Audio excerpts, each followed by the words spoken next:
Welcome to the Gay Buddhist Forum, where teachers from all schools of Buddhism offer their perspectives on the Dharma and its application in modern times, especially for LGBTQI audiences.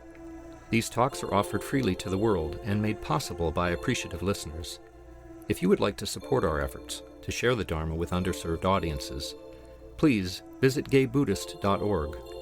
There you can donate, find a list of upcoming speakers, or enjoy many hundreds of these recorded talks dating back to 1996. Welcome back. Half an hour ago would have been a great time to turn off your cell phone. But now would be just the second best.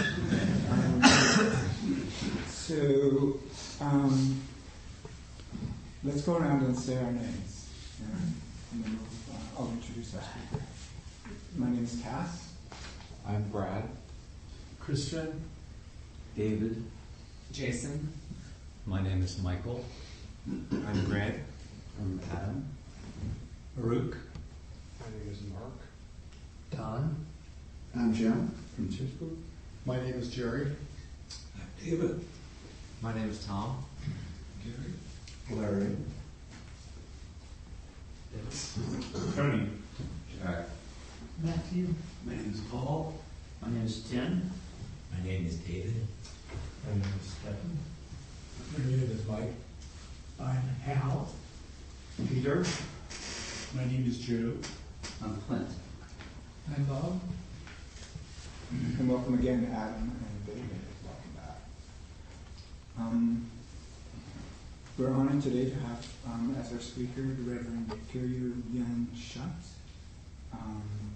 Dharma heir of Zenke Blanche Hartman in the tradition of Shunryu Suzuki Roshi, born into a Buddhist family in Vietnam, began her meditation practice in the Insight tradition of Spirit Rock. Her Soto Zen training began at Tassajara Monastery, where she lived from 2002 to 2005, practiced monastically in Japan and Vietnam, a founding member of the Buddhists of Color in 1998, and while she has placed her trust and faith in Soto Zen, she continues to enjoy the deep silence of insight practices and has completed retreats in the United States and Thailand. And drawing from her monastic experiences, she endeavors to share ways in which the deep settledness of traditional practices can be brought into everyday life. The Zen as a teacher is incorporating what are typically considered insight techniques to help make Soto Zen practice accessible to all. And more information is available at her website, accesstozen.org. Welcome. Thank you. Thank you, Cass. Thank you for the invitation from Jeff originally, and from you all, of course. I'm a little hard of hearing, so sometimes I mumble, ironically. So just wave your hand if you're too quiet. So when I asked Jeff what I should talk about, I said, well, let's talk about access to Zen and then daily, how we bring practice to daily life. So I actually have been struggling a bit myself with daily life. I just finished co-leading a 6-week practice period with David Zimmerman at City Center. And then actually went to Tassajara with some Vietnamese nuns, and then I came back out and all this stuff about the immigration and about children being separated from their parents, and I have a sitting group on Monday nights in downtown Oakland, and I actually had no idea what I would say to them when I came out, because I talk about compassion all the time, and I had this whole sense that people, will want to hear what to do about that, and I keep thinking things are not going to get any worse, and then they just seem to get worse and worse, at least from my point of view. So, and so then I, of course, go, what are the teachings? What is it that I can draw on? Kind of recharge myself, and then hopefully be able to impart that. And so, we take refuge in the Buddha, Dharma, and Sangha. And that's a refuge that is true in all the sects of Buddhism. So it's a base teaching for us all. So I'm going to start out. This is from John Daido Lori, a Zen teacher. His root teacher was Maizumi Roshi, who basically came and started LA Zen Center. This is from the Heart of Being. When I listen to the precepts, the vows, and the service dedication, when I feel my body in the bows, when I connect with the Buddhas and ancestors in the daily liturgy, I am touched by an incredible sense of gratitude for having the opportunity to hear, experience, and participate in these teachings at this time. I know it is a gift that I will never be able to repay. It makes me wonder how often any of us appreciates how profound this practice is. Do we really hear it? Do we sense it? Do we feel it with our bones right down to the marrow, with every cell in our bodies? Or is it just another fling, a Dharma fling? Is it vitally important to, it is vitally important to appreciate this life. In one sense, that is what taking refuge in the three treasures really is about. Appreciating our life, appreciating all life, waking up again and again to that feeling. So I hear you guys have been existing for a long time, so obviously you've touched the Dharma and, have awakened again and again, and it's an ongoing practice for sure.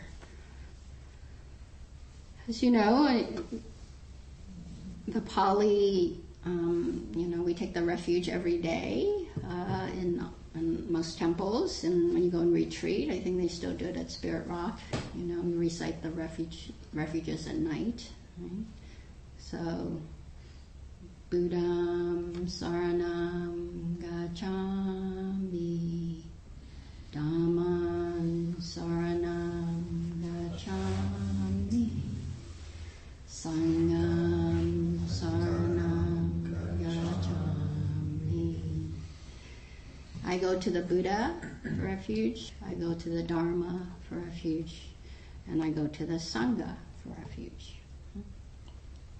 So in the Pali, refuge, saranam, or sarana, is the same meaning as in English, all right? So protection and shelter. So that's usually we understand it.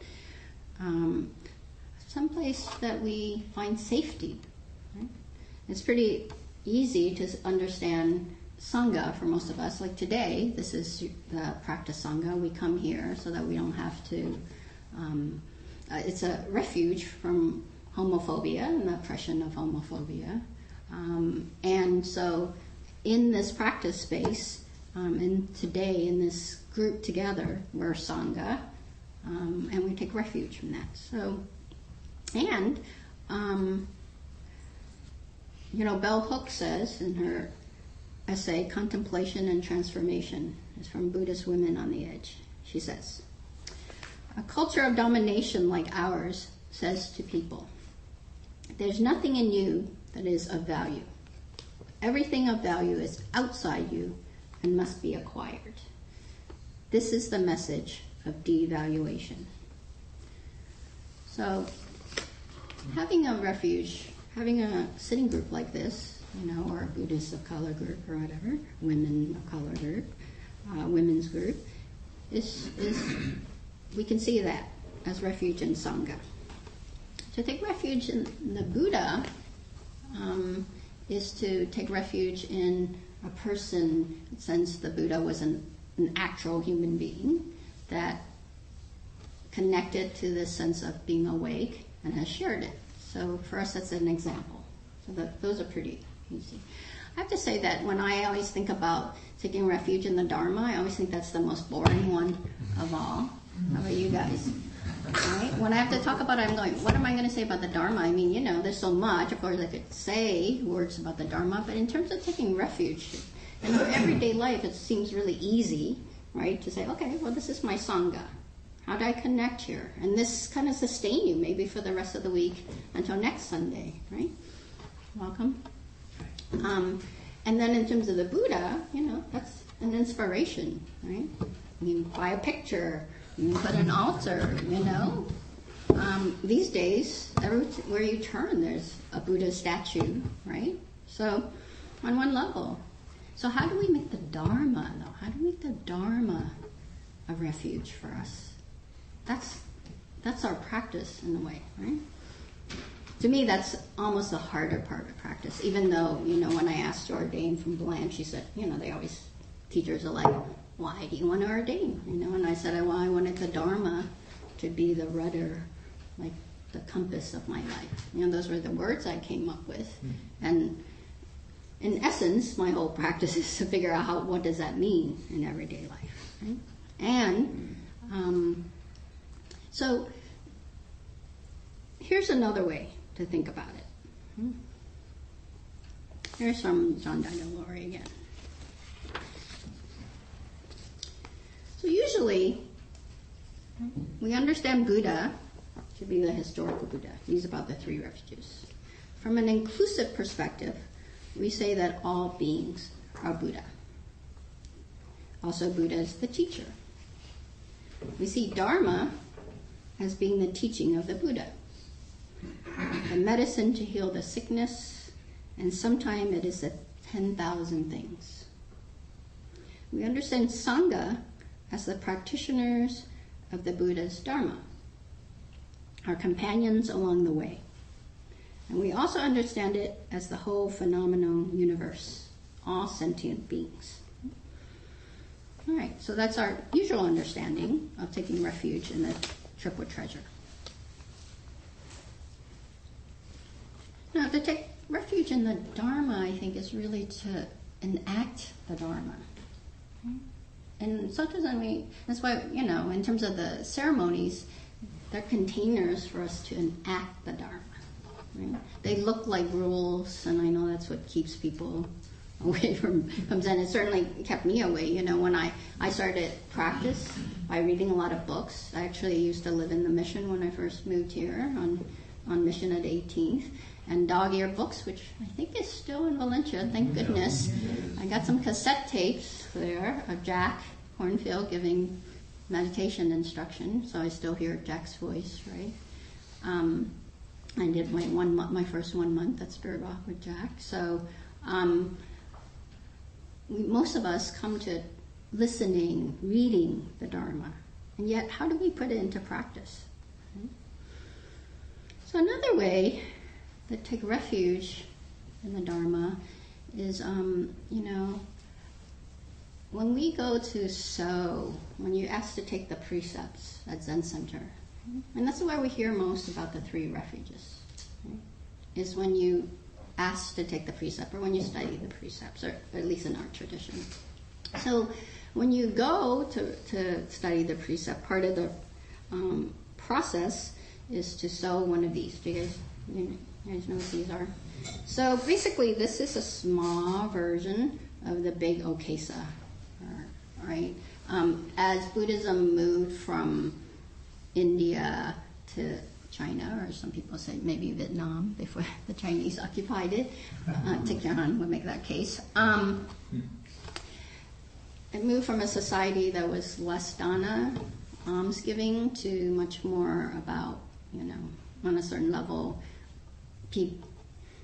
how do you make your own living, so to speak. So the practitioners had to start learning how to support themselves or finding another way. So they did it mostly by farming.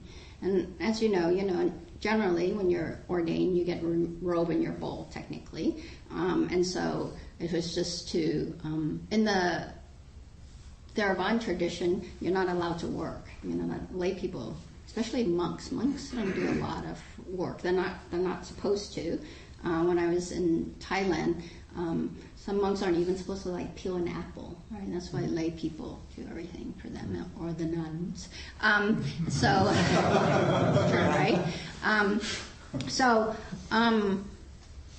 When it moved to where people had to work, the one kashaya got dirty too fast, so then we adopted one of these for when you're working, when you're traveling, when you're doing more informal teaching. So in our tradition, we have to sew our own of these, and when we do this is about 2,000 stitches, and for each stitch you take refuge in the Buddha, the Dharma, and the sangha. Right? And in Japanese we say Namu Kie Butsu, Namu Kie Ho is Buddha, Namu Kie So, right? Ho is Dharma. So, Namu, translation-wise, this is from John Dido Lori, right? Also.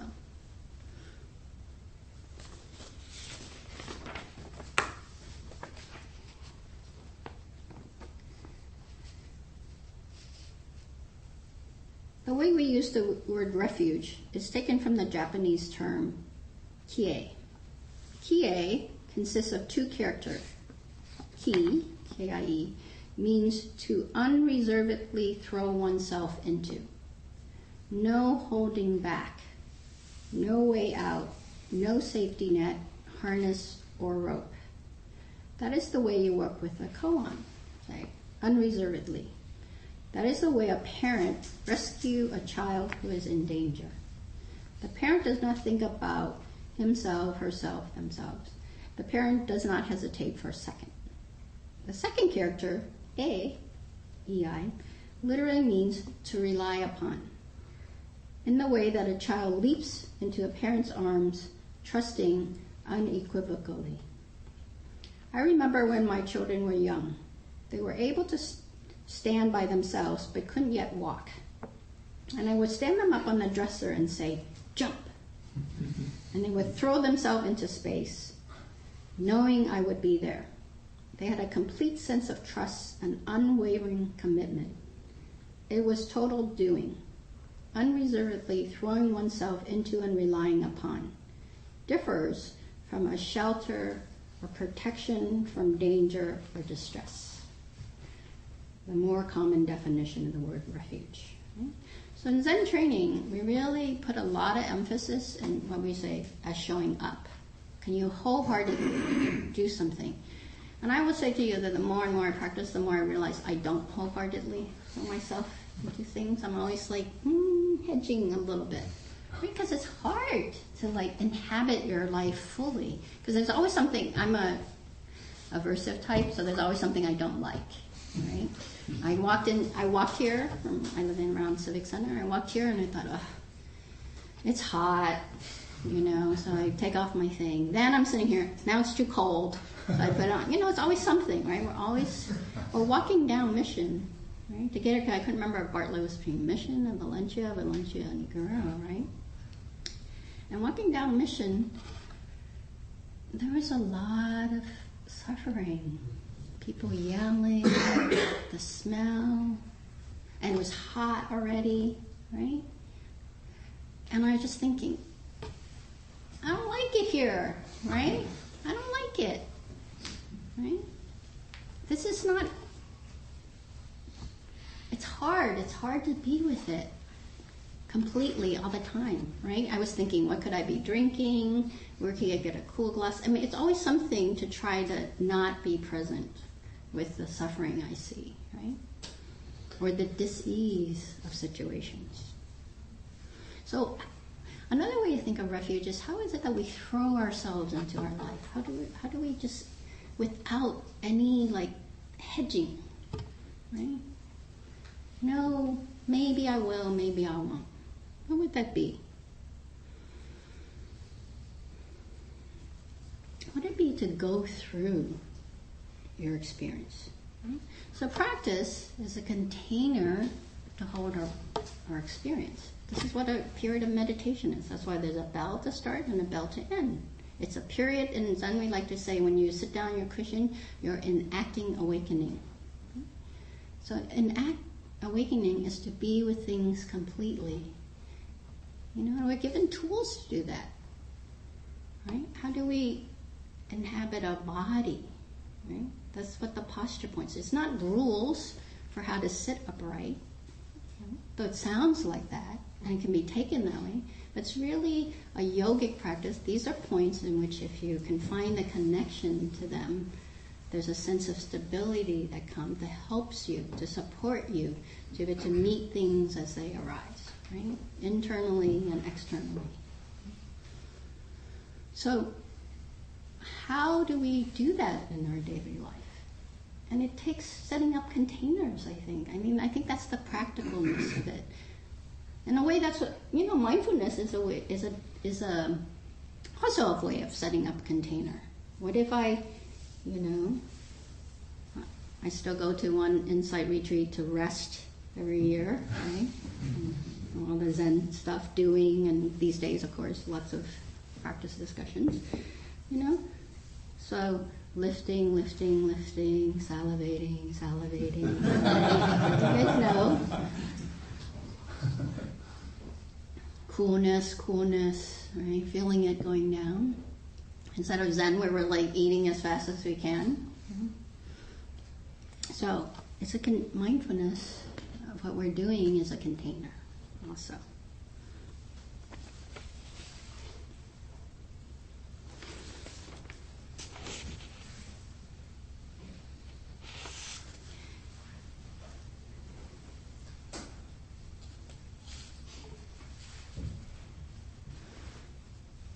Here's Gary Thorpe. He's a practitioner mostly at Green Gulch Farm. This is from Shelter from the Storm. He says, Buddhist practice is not about forcing ourselves to be natural. It's about being ourselves. When we take the vows of refuge, we're also pledging to find the refuge that exists within our own lives. This taking of refuge is not some kind of evasion or escape, but is the planting of ourselves deeply in the nature of what surrounds us. We lodge ourselves in the deep waves and in the shallow pools, in the crests and the depressions of our lives. Sometimes, even wreckage can make a temporary resting place. I'll repeat that.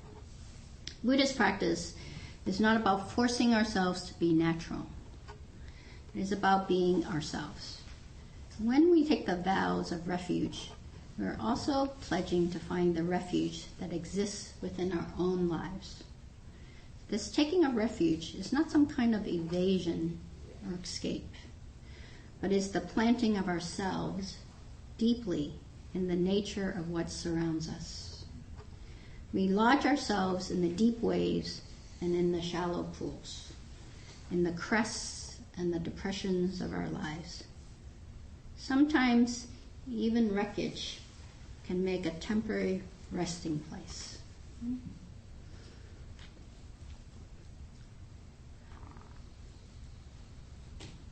I will say that that Monday after I came out of that very closed container practice of the temple and then plus part of the monastery, even the summer it's a monastery, right? And then being with these nuns who their whole life, is very boisterous, much more than us even. I didn't know what to say to my group. And I was even angry at them. I became angry. I was like, they're not going to show up anyways. These people, why do I always have to lead them, I'm going to have to go find some activity for them to do, some protests, and then, send out a thing to the sangha to say, show up to protest this at this detention center, or go on this march or something. That's probably what they're looking for from me, right? And then, I have done that, of course, and then, like 3 people will show up or something, and why am I always leading? I found myself just getting really, upset at them, right? And why should I bother? And then when I was able to really think of, okay, turn it back, right? What is happening here? What is it that I'm not willing to do? Right? And I realized it was that I couldn't find what would be uplifting, what is it that would feed, and until I could care for my own wreckage, you could say, in this situation, right? That not knowing, that feeling helpless, and hopeless even for a moment, like really being able to settle into that. And what I found when I could really come back into, not the thoughts, not that those were wrong, but the thoughts were in a repeated pattern, either beating them up, right, them up out there, right, for not showing up, or beating myself up for not being the teacher who could give some advice that would bomb everybody, right? What I connected with was just really this heaviness of the chest, right? This sunkenness in the stomach, of just the sadness of not being able to find an answer, right? And the sadness of knowing what it is to be separated from your parent. I left Vietnam when I was 8, right? My mother was dying. Right? I wasn't in any camps, but certainly there was that sense of really being able to connect with the suffering of those children. I'd like to think so anyways, right? That sense of abandonment that you feel, right?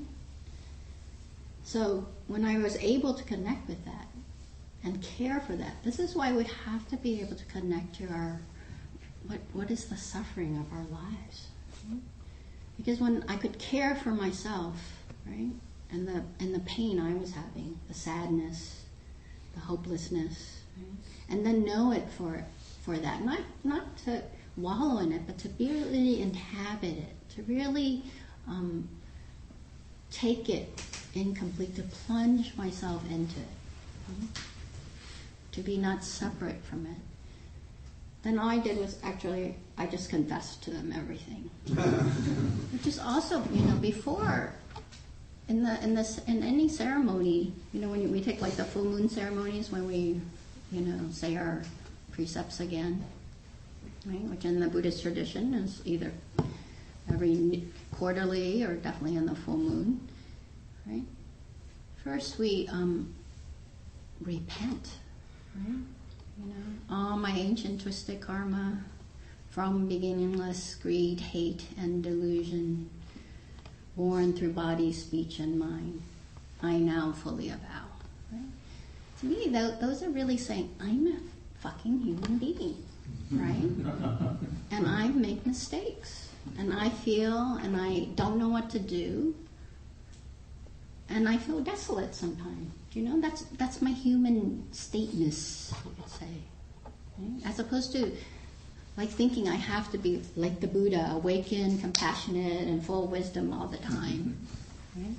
So to me, actually the refuge in the Dharma is to talk about how is it that we connect with the suffering of the world, which includes ourselves.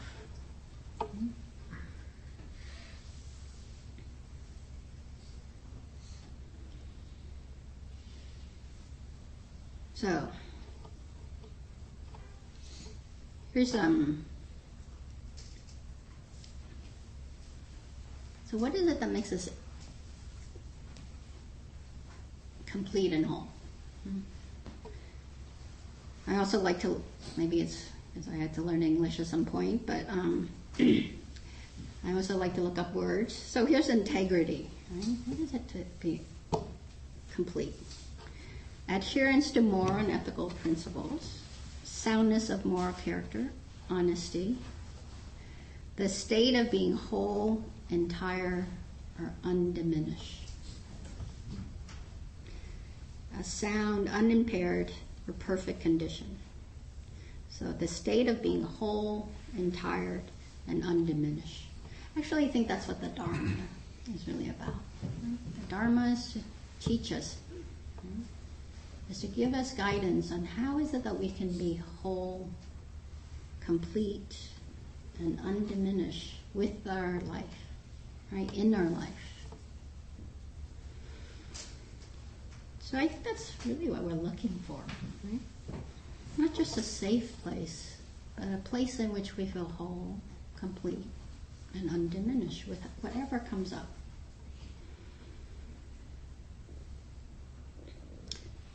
So the sangha supports us, the Buddha inspires us.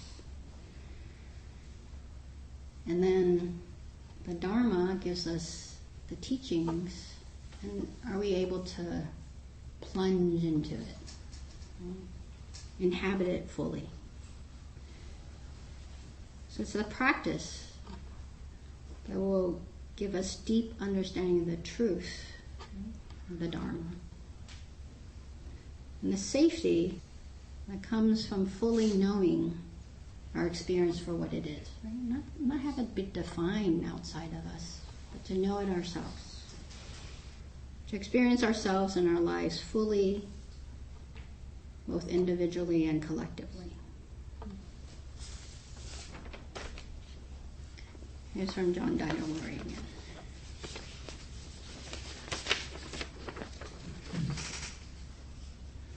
Taking refuge is not a matter of casual encounter.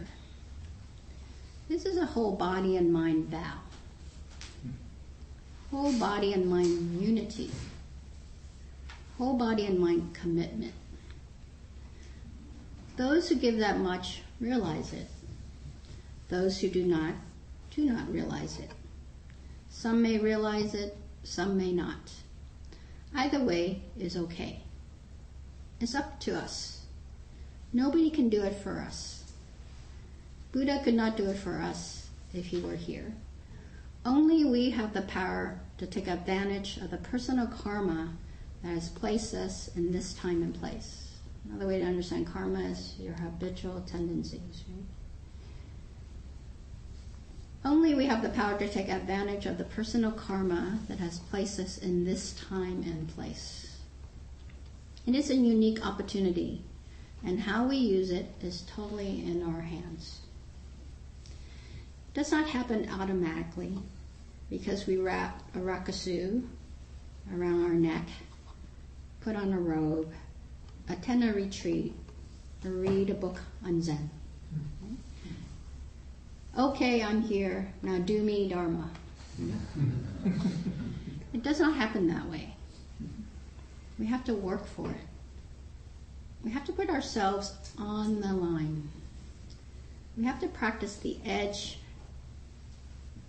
of our life in order to receive the Dharma. I'll say that. We have to practice the edge of our life in order to receive the Dharma. Undeniably, it is here.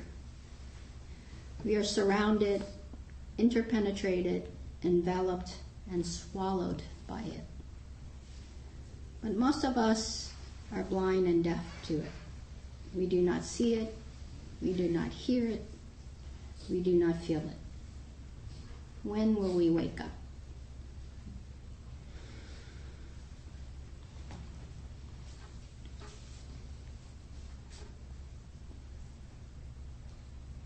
You know, Blanche, when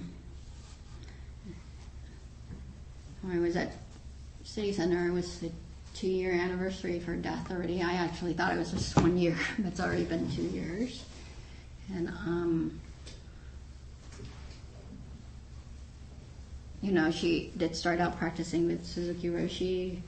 And then the thing that really got her to practice, as some of you know, of course, is that she had a heart attack, right? And she survived it, and then she said, well, every day after that became a gift. Right? And so I think I feel like I had a heart attack walking down Mission Street. You know? And that we have heart attacks every day on a certain level. I mean, not to diminish huge things in our lives, without doubt. And so how is it that we keep on opening up our heart and plunging into our life is really like keeping our hearts open, right? And that's hard to do. It's really hard to do, right? So, how is it that we can use the Dharma, not in a bad sense, just like remember the Dharma, to bring up the Dharma in a way that helps us to feel inhabit our lives, right? Inhabit this posture of openness, receptivity, which brings with it a willingness to engage. Mostly I just want to shut down, right? Chill out on some binge watching, right? And that's okay. You know, we need to keep ourselves sustained too. So it's not an all or nothing kind of thing, right? And I think the harder part of practice is how to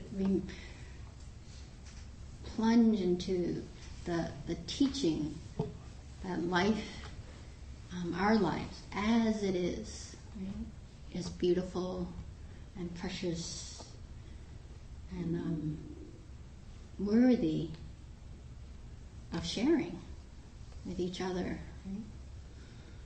So I thank you for the opportunity to share today. And I'm open to whatever interactions you have about this. And by the way, I take challenges. So, to swallow anything I say.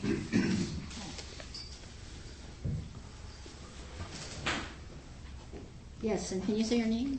My name is Hal, and I seem to have fixated on one image in your talk about wreckage, and it's very powerful for me to consider practice in the midst of wreckage, and also to have this sense that all is still perfect as it is. So it's just a heavy or a very light contradiction that seems necessary to sustain while you are endeavoring to bring the practice to everything we do. And those habitual ways of acting seem to create wreckage and also to show ways out of it. Just very powerful image for me. Yeah. I like to say that the more and more we practice, we, like in Zen, people come and they want that Zen garden, like everything seems perfect, the rock is beautifully placed. Right? And yet really we're practicing to live in complexity, right? Like you're saying, like the heaviness of that image and then the lightness of it at the same time. So how is it, this is why, then we focus a lot more on that, how when we live in duality we get ourselves in trouble and have more suffering. So that's why, like, it's not one or the other, it's and, right? There's wreckage in my life and there's joy in my life. Right, and the more and more you can see the completeness. That's why I don't like perfect so much. Sangha means perfect in the sense of complete and whole. So if you can see the completeness of your wreckage, then you know what to do about it. It's trying to stay away from this, how messy my wreck is. Anything that can get us in trouble. Right. Yes. And your name? My name is Mike. Mike. What Hal said, every once in a while you hear something and it kind of like really resonates. And one of the things that really resonated, did you say with me, was like the words whole, complete, and not diminished. We all have our own way that we put things together and what Buddhism means to us, and So to me, I think we're born whole, complete, and undiminished, and we get away from that because we get hurt, we defend ourselves, we're challenged by expectations that surround us, we try to meet. And the wreckage that hurts us also brings us to defend ourselves. We get very far away from this sense of whole, completeness, and diminishment. When we're there, I think we have a sense of the truth of the Dharma. I mean, the truth of the Dharma, as explained to us, it resonates because inside of us, when we're at that place, I think we kind of know that. And thank you so much for reminding me. It meant a lot to me because this is a very challenging time. There's a lot of wreckage. Yeah. I think the other thing, what is the cause of suffering? What's the cause of suffering? Clinging is usually, right, or tanha, which means thirst. I'm sorry? Aversion. Yeah. Oh, those are one of the poisons. A Gil translates tanha as obsession. right? I like to say stickiness. So it's the obsessiveness of what we're doing, right? It's not the wreckage that's the problem. The obsessiveness of how we handle the wreckage is the issue. Are we obsessed about hiding our wreckage or not seeing our wreckage? That's my obsession, is usually like trying to figure out how it isn't what I think it is, right? Or are we obsessively trying to fix it all the time? What if remember, our freedom is not to fix the wreckage, right? The freedom is to not have that obsessive feeling that it needs to be any different than it is, right? In the sense of what is it that you can do about it, right? Not that it. If we trust in the Dharma that everything changes, then it will become different. How? Realizing that we don't have to be obsessed about how that's done is the freedom. Usually I get obsessed, I don't know, when I went to sit down, I was like cleaning off all the dust, and I was thinking, Zen people are a little bit OCD. So I was thinking, you're being a little obsessive, but at the same time, I'm like, I'm okay with that, right? Some obsession's okay, right? I'm willing to bring that up if it's necessary, but but I'm not going to be obsessive, like go around and do everything or judge you because your cushion, your Labutan is dirty. Right? So it isn't even getting rid of obsession. You realize that, right? It's just knowing it for what it is, and then are you able to unobsess when you need to?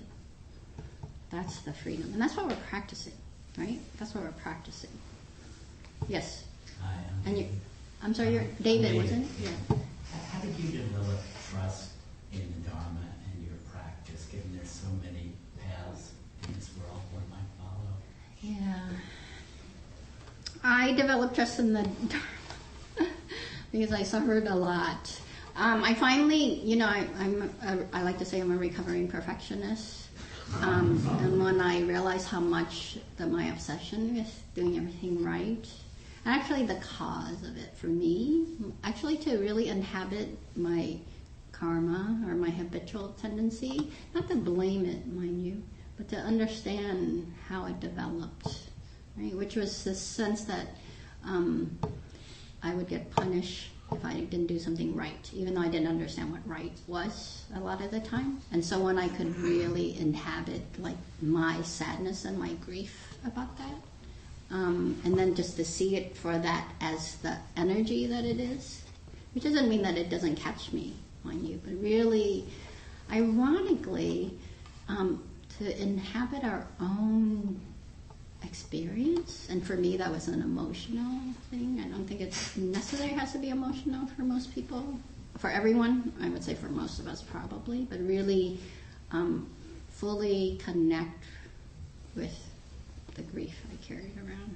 And I would just say that, and I thought I was over it after my time at Tassajara because I had a lot of openings there, and then afterwards at Spirit Rock too, and then just this winter I was at Gil's place and it hit it again, and it was really amazingly deep and wide, and then I survived. I think that's the other thing, when you're willing to go through difficulties and then know that you can survive.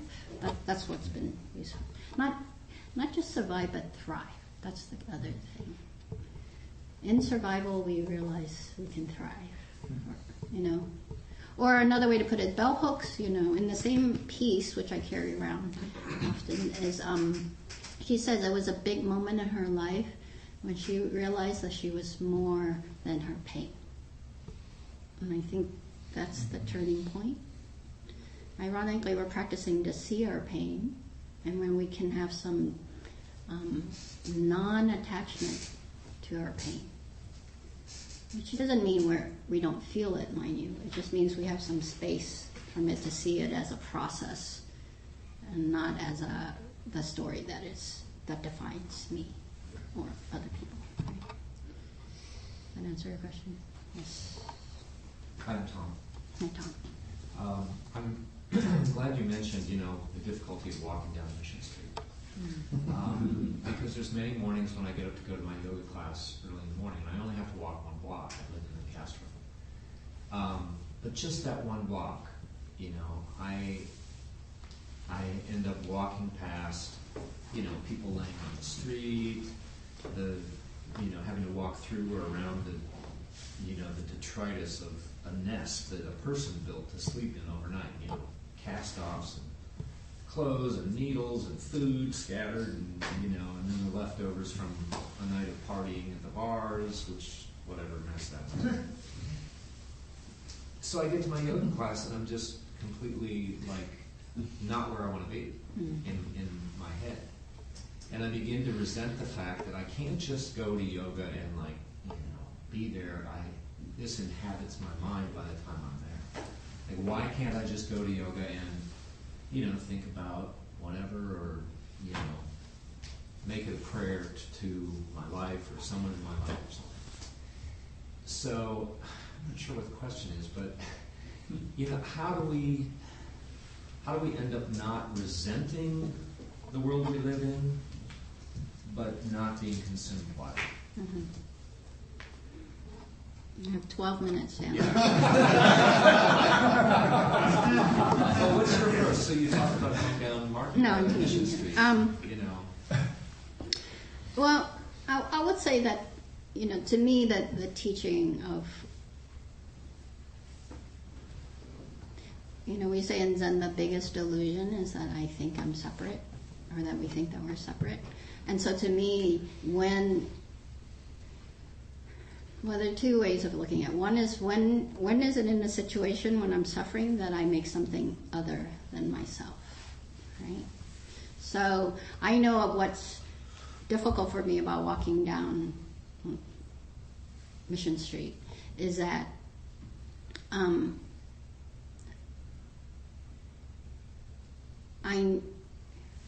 when I think that I'm not those people, right? That I different from them, then I resent them, right? When I realize that, where is it that I can connect with them? Like this woman was screaming, and it was a different language, and on one level I was like, okay, how am I going to negotiate the sidewalk, right, without getting hit or yelled at? And I had fear. When I realized I had fear, right, then I thought, oh, I wonder if she has fear. What is her fear, right? And then when I could just say, oh, okay, we're both experiencing fear, then, of course, you want to be wise, so I'm still making sure I'm not going to get hit or something, but at the same time, I could connect to her and say, oh, we both have fear right here. And then I just, the other thing that I think I'm really practicing is that here's where the completeness comes into. And each moment can we be satisfied with what it is, right? I don't have to fix this now because I don't know what the fuck it is. I did think, oh, should I offer to buy her a meal or whatever, but she didn't even fucking ask me, right? So it's just my guilt or whatever, right? So then it's more like, okay, can that be enough? Just to find the humanity in it, and so for me I could connect with that. And then the other thing is that, two other things I was saying. The other thing that I didn't kind of get to is that I think it's really useful to practice so that we can cope with our lives more and be able to be with our pain and suffering more, without a doubt. And then we have to be able to make the connection to other people's suffering, and to realize that we're all interconnected. So what is it that I do affects them, and what they're doing affects me. So if this is my situation, then what can I do about it, right? Which doesn't mean you have to fix it on the way to yoga, right? And then the other thing is, and so in that, the Dalai Lama says, on a certain level, practice is your fundamental practice on a certain level is that can you keep equanimous of mind, right? And so to realize that that's my responsibility to keep my equanimity, not other people's or conditions, then then this is where it's important to find where's our habitual tendency, right? To blame or shame, those are two for sure. And then, what's my last point on that?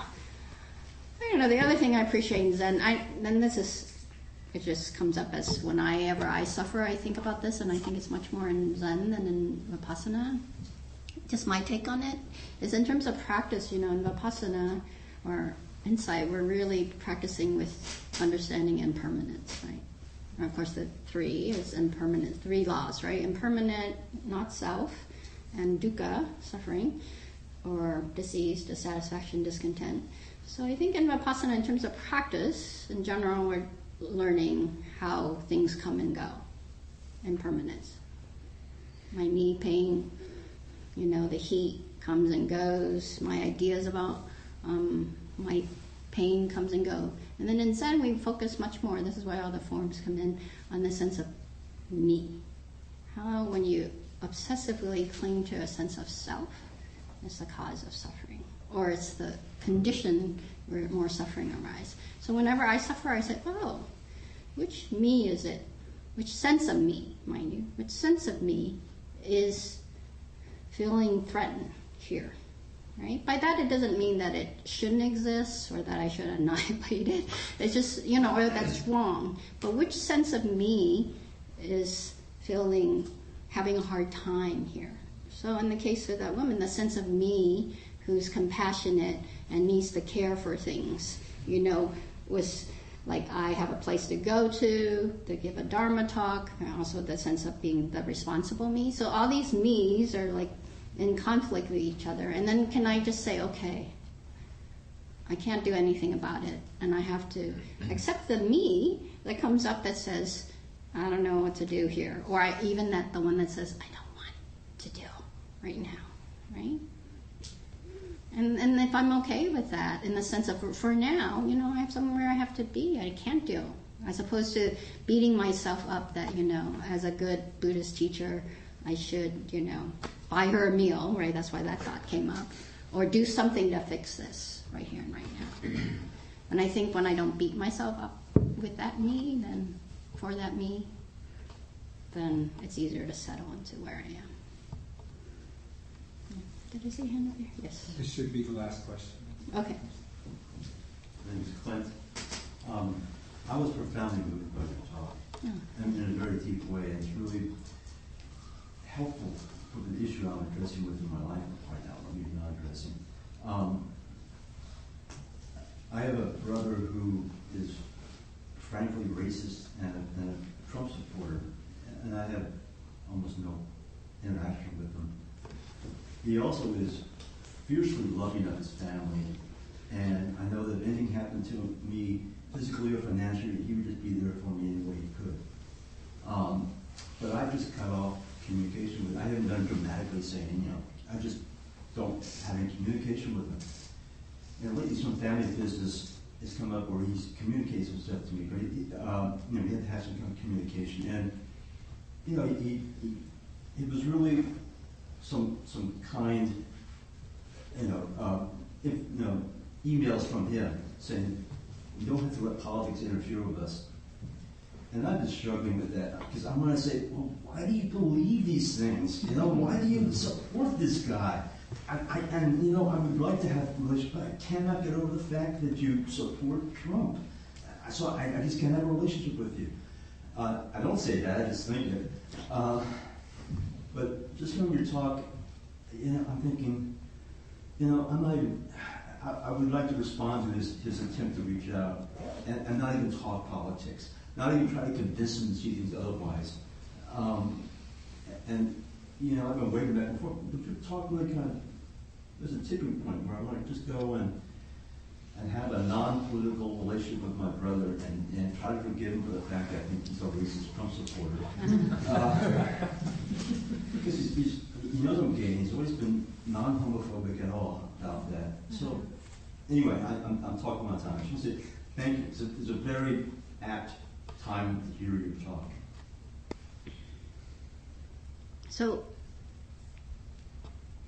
I will say that, after the election, the one thing, because people are saying to me, what should I do? What should we do? We're all flabbergasted. And the one thing I wanted to do then, which I honestly haven't been brave enough to do, is that I thought about, wow, what would it be to go out and just have deep listening venues, where I just show up and I say, well, whoever shows up in front of me, I'm just going to do deep listening with them. And then I thought, oh no, I don't know if I can do that. Because the thing that, that really came to me is that there's so many people who don't feel seen and heard. Whether their brand of not seen and heard is not something I can relate to on a certain level, but the touching point is that there's a sense of not being seen and heard, which I, as an Asian woman, lesbian, someone with very poor earlier on, I can totally relate to, and so the hardest thing I think is to ask for people to tell me their experience and then to be open to their experience, right? So maybe I don't know, when you were talking, I thought maybe taking out the politics is really to say, these days I like to say to my students, I don't like the word why. I really don't like why as a question, because it feels really like the reason is, on a certain level, isn't so important in practice, right? Because how we got here, on a certain level, isn't that important. It's here and now. What are we going to do about it? And how do we take care of it? So maybe the question is, what's your brother's name? Gene. Gene, how did you come to this? No. You know what I'm saying? Well, okay. How can we? How can we take care of the family thing in a way? Maybe more about how to care for something together. Sounds like there's something you guys need to care for together. I think we just need to exclude politics from a relationship. I don't think there's any way where I can have a talk, because he would be really angry and offended if I said, Jim, you're a racist from what you're saying. Or say he says things that are obviously racist, but we're not at a level right now where we can have a talk where we can share our feelings. It's just kind of like either have a relationship with them outside of politics, or I don't have a relationship with them. And that's just where it is right now. And he's 71 and I'm 68, and so it's not like we're going to have, we're both really kind of fixed in the way we see and do and act things, so I don't think it's going to change. Yeah. Well, I don't think it's going to change either. Yeah, so there's nothing I can say or do that's going to change his politics, I'm sure of that. So, but there's so many ways where he's a kind, good man.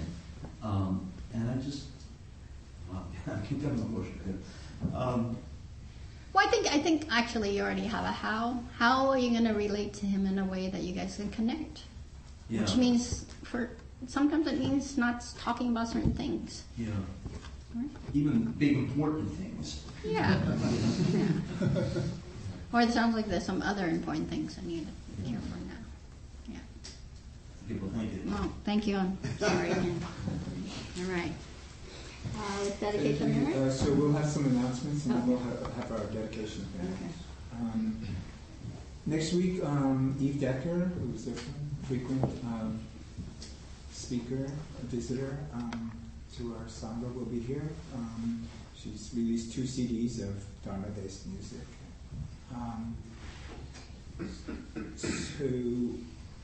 Donna is what sustains our sangha, pays for the rent and Dharma, the Larkin Street dinners and our speakers and various other expenses. So please be generous when our host hits you up with it.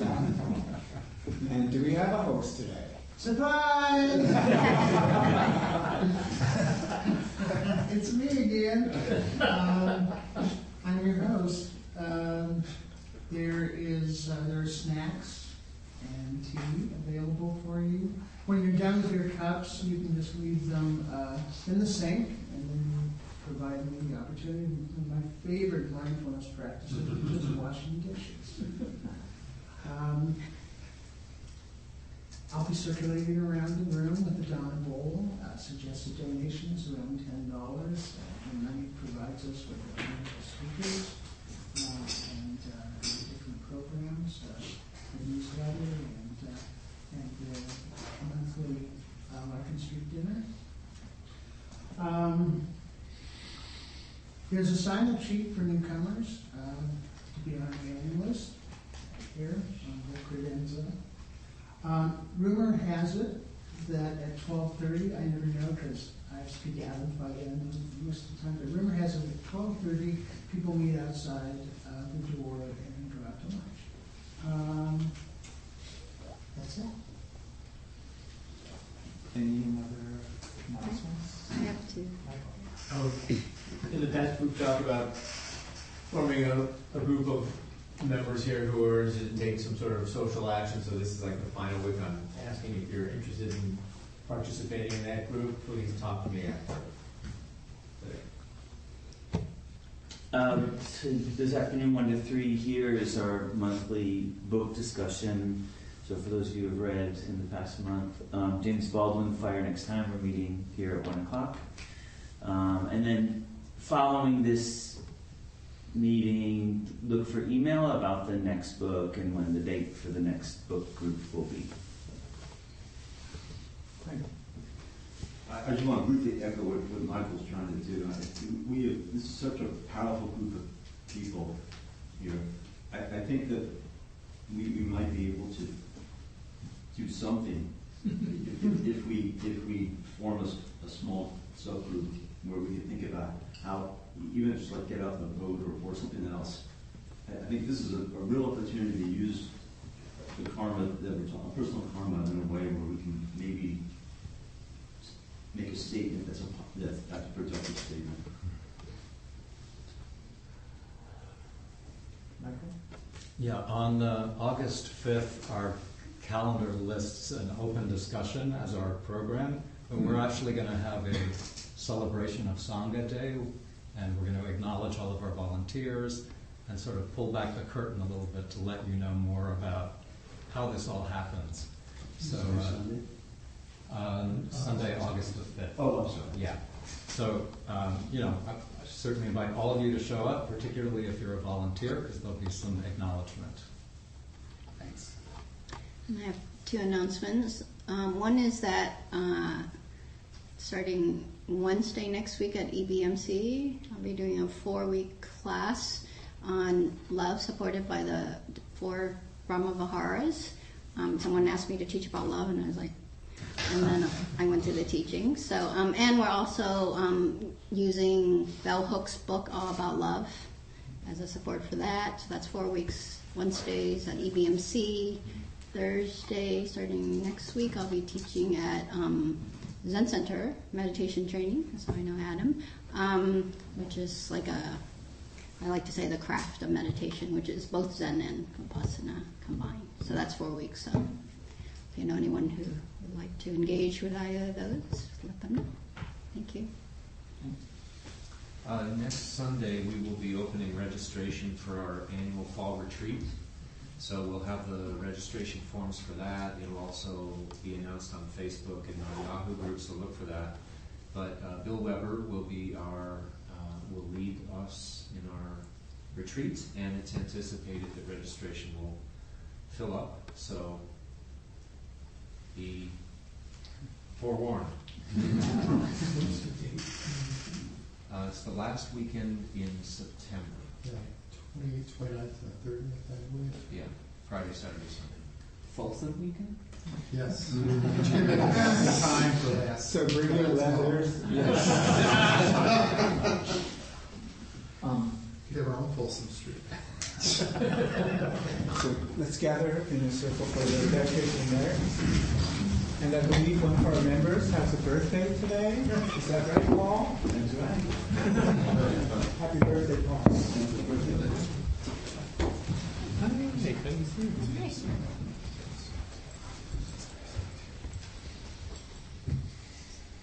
Or do I offer it?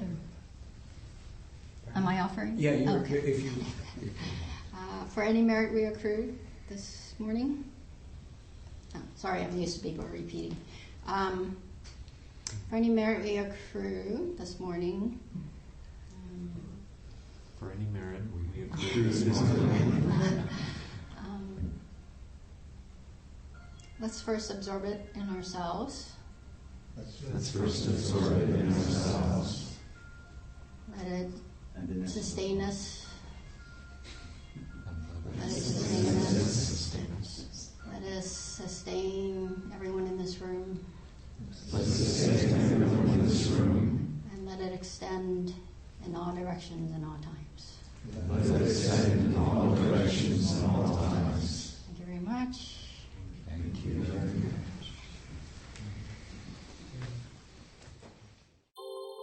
Thank you for listening to the Gay Buddhist Forum. If you would like to hear several new talks per month and be notified of upcoming speakers so you can participate live, please subscribe to this podcast, like us on Facebook, and join our mailing list by visiting gaybuddhist.org.